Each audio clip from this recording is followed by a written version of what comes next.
Dikisahkan, ada 13 tongkat kuno di dunia sihir, tongkat yang hanya memilih mereka dengan bakat alami sebagai pemiliknya dan memberikan anugerah mereka pada sang pemakai. Tongkat-tongkat itu disebut Master Keys. Kembali ke tempat Carpaccio, Mas dan Finn melanjutkan chapter sebelumnya. Mas menghantamkan kepala Carpaccio ke tembok ruangan hingga retak.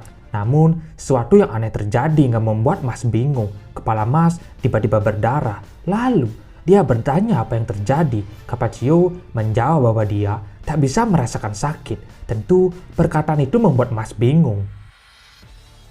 Namun ekspresinya kembali datar sambil bertanya, makhluk apa sebenarnya yang ada di belakang Carpaccio? Saat Carpaccio menjelaskan bahwa tongkat miliknya sangat spesial, Mas lagi-lagi menyerang wajah lawannya itu menggunakan lutut. Mas sama sekali tidak tahu tentang jenis tongkat, entah itu biasa ataupun spesial. Namun, malah Mas yang merasakannya di wajah. Setelah merasakan serangan di wajahnya yang entah dari mana, Carpaccio menebas kakinya sendiri hingga membuat Mas kembali terluka. Sedangkan luka dalam tubuh Carpaccio kembali menutup dengan sendirinya. Sudah kubilang kan, tongkatku ini sangat spesial. Semua rasa sakit yang kualami diserap langsung oleh tongkat ini. Aku tidak membutuhkan sihir khusus untuk mengendalikannya. Aku tak bisa terluka. Ini berkat anugerah Master Keys. Itu selalu aktif sejak pertama dia memilihku. Jadi, saat aku terlahir ke dunia, aku sama sekali belum pernah merasakan yang namanya sakit. Tapi, karena hal itu juga, aku ingin merasakan rasa sakit itu seperti apa, kata Carpaccio. Wahlberg juga terkesan. Pemakai Master Keys bakatnya diakui oleh artefak sihir paling kuno. Sungguh luar biasa sekali anak kelas 1 Eastern yang mereka miliki. Carpaccio meremehkan Mas karena baginya seorang setingkat Mas tak akan pernah bisa memberikan sensasi yang dia ingin rasakan. Carpaccio kemudian mengeluarkan pisaunya untuk segera mengakhiri pertarungan. Dia menusuk-nusuk tubuhnya sendiri. Banyak darah keluar dari badan Mas karena hal itu. Dari kaki hingga kepala, Carpaccio menebas semuanya. Finn tahu pengguna tongkat pilihan memang curang. Menusuk dirinya sendiri adalah serangan yang tak bisa dihindari. Mas lalu melesat memukul wajah Carpaccio. Akibat hal itu, Mas juga merasakan rasa sakit di wajahnya. Sedangkan luka Carpaccio kembali sembuh dengan sendirinya.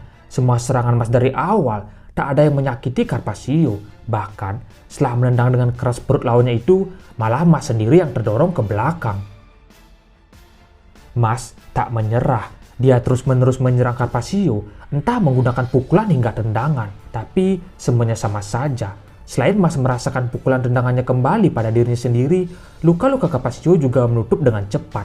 Finn menyadari posisi Mas buruk. Kekuatan tiap serangan dipantulkan kembali kepada Mas. Ini seperti Carpaccio selalu dalam mode menyerang, pertarungan yang tidak adil. Kau sungguh konyol. Takdir seseorang ditentukan oleh kemampuan yang mereka dapat saat lahir. Kau ingin bertarung untuk menyangkal hal itu, tapi itu tak ada gunanya. Sama seperti Finn Ames, dia adalah pecundang selama masih SMP, selalu hampir gagal, berbeda jauh dengan kakaknya. Finn tak seharusnya berada di ujian seperti ini. Ujian ini bukan tempat untuk seorang sepertinya. Tak bisa melindungi satu kristal sendirian, orang lemah yang selalu butuh bantuan orang lain. Finn, kau itu sungguh manusia yang memalukan, kata Carpaccio. Mendengar itu, Finn yang awalnya fokus menyaksikan pertarungan Mas dan Carpaccio menjadi tertunduk pasrah. Dia tak bisa mengelak, karena apa yang dikatakan Carpaccio memang begitulah kenyataannya yang terjadi. Dengan ekspresi datarnya, semua mata penonton tertuju pada pertarungan Mas dan Carpaccio. Mas menjawab pertanyaan Carpaccio barusan tentang temannya itu, yaitu Finn Ames. Kalau dipikir-pikir, kau ada benarnya juga. Jika kau memang tak bisa melakukannya, berhenti terkadang adalah sesuatu keputusan yang bagus. Penting untuk seseorang mengevaluasi dirinya sendiri dan tahu di mana posisinya. Tapi itu mungkin dari sudut pandangmu. Usaha Finn hanyalah usaha yang sia-sia dan mungkin seperti yang kau bilang sebelumnya, menyedihkan atau bahkan memalukan. Tapi walau betapa takutnya dirinya, temanku tetap teguh untuk melawan musuh yang jauh lebih kuat. Dan asal kau tahu saja, tak ada manusia di muka bumi ini yang boleh mentertawakan temanku karena hal itu, kata Mas dengan ekspresi yang serius. Capasio hanya terdiam mendengar jawaban Mas, sedangkan Finn terharu. Dia tak tahu Mas bisa mengucapkan kata-kata indah seperti barusan. Kemudian, Mas kembali mengambil ancang-ancang menyerang Capasio dengan pukulan. Mas memukul secara bertubi-tubi. Finn panik. Mas mencoba hal itu karena setiap serangan memantul. Jadi, jika menyerang secara bertubi-tubi, maka Mas juga saat ini merasakan dirinya dipukul secara terus-menerus. Capasio tahu rencana Mas. Jadi Mas sengaja memukul secara terus-menerus untuk melampaui regenerasi milik patung sang dewi. Capasio tak percaya mana mungkin hal semacam itu bisa berhasil. Dia kasihan pada Mas. Padahal di awal ujian, Capasio berharap lebih dari seseorang yang memiliki koin emas paling banyak. Mas tak berhenti menyerang secara terus-menerus. Ada sesuatu yang dia incar. Dan benar saja, saat Capasio dan patung dewi diserang bertubi-tubi, terdapat keretakan sedikit di bagian bawah mulutnya. Mas dengan power yang lebih besar bersiap memukul area retakan. Capasio kaget ada retakan di patung dewi miliknya. Dengan ura-ura lebih banyak, lebih kuat dan lebih cepat, Mas mendesak hingga patung dewi yang awalnya retak sedikit, kini hampir setengah wajahnya mengalami keretakan. Itu semua terjadi karena ternyata sang dewi patung juga memiliki batas. Capasio ternyata baru mengetahuinya. Dia tak tahu sang dewi mengalami limit, karena selama bertarung selama ini, dia tak pernah terjadi. Hingga pukulan terakhir Mas berhasil menerbangkan patung sang dewi beserta Capasio. Seluruh wajah sudah mengalami keretakan. Tubuh Capasio ikut terpental karena limit yang dialami sang dewi sudah melebihi batas. Melihat Capasio tertunduk di lantai karena serangannya, Mas mulai menyadarkan lawannya itu. Kalau Mas saat ini sudah jutaan lebih kuat dari seorang pemilik tongkat Master Chief sang dewi patung. Mas menantang apakah Capasio setelah mengetahui hal ini memiliki keteguhan seperti Finn saat melawannya. Tapi dari ekspresi Mas terlihat jelas bahwa dia hanya berbohong saat mengatakan jutaan lebih kuat dari Capasio. Setelah melihat ke belakang, Capasio kaget patung sang dewi miliknya mengalami begitu banyak keretakan. Dia sadar semua serangan yang barusan patung dewi terima memantul pada Mas, yang berarti ketahanan tubuh Mas jauh melampaui sang dewi patung itu sendiri. Capasio bingung, tubuh macam apa yang sebenarnya dimiliki oleh Mas. Terlihat Mas mengeluarkan darah dari hidungnya. Capasio tahu limit tubuh Mas juga sebentar lagi akan mencapai batas. Capasio tertawa dengan pertarungannya saat ini. Untuk pertama kalinya, karena patung sang dewi mengalami keretakan, tiba-tiba susunan tubuhnya berubah menjadi semakin sangar dan besar. Mas kaget melihat perubahan patung dewi milik Capasio. Patung yang awalnya lebih mirip malaikat, sekarang menjadi seperti patung monster raksasa. Mulai sekarang, Capasio menegaskan bahwa kombinasi serangannya dengan patung sang dewi akan semakin tak masuk akal. Terlihat patung tersebut membawa 2 buah suntikan besar. Pertarungan kembali dilanjutkan. Patung sang dewi yang sebelumnya hanya mengembalikan serangan, kini ikut menyerang dengan 2 suntikan besar untuk menghancurkan Mas.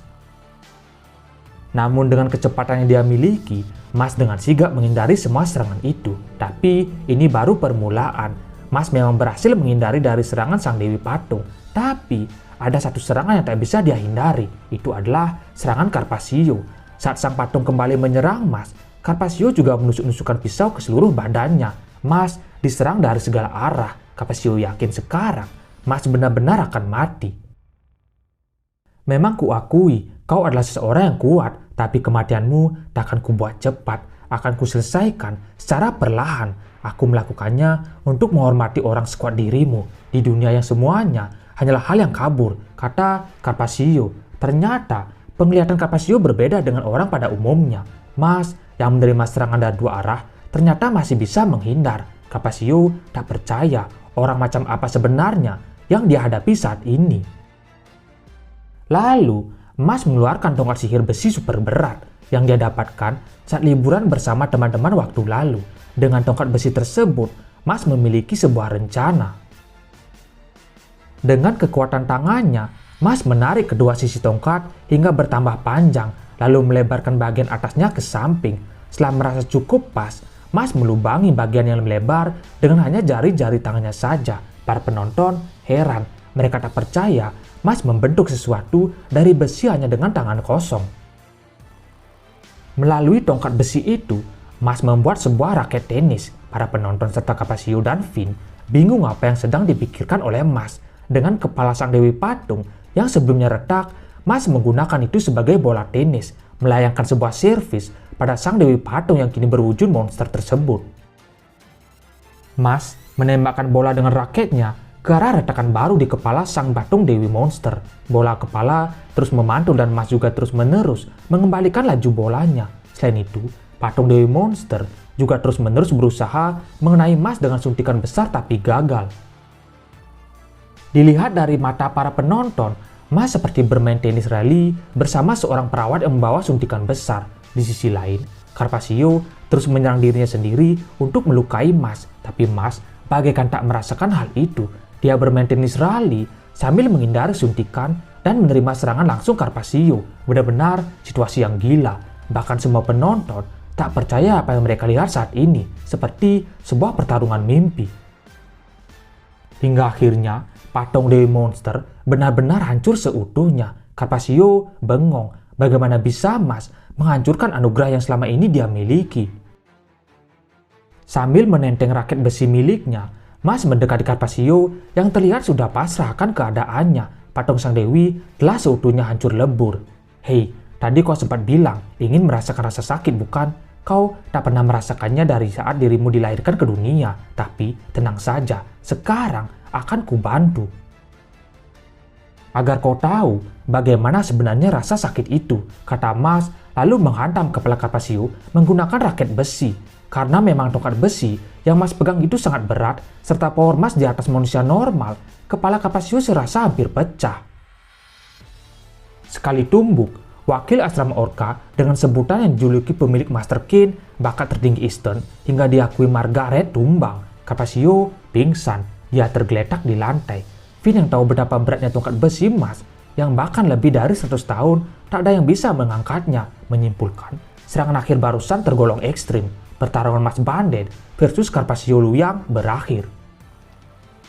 Merasa situasi sudah aman, Mas menghampiri Finn. Dia berterima kasih karena keteguhan temannya itu, Mas kini masih memiliki kesempatan untuk bisa bersama mereka semua. Mas berjanji akan menjaga Finn dengan kristalnya sampai ujian selesai.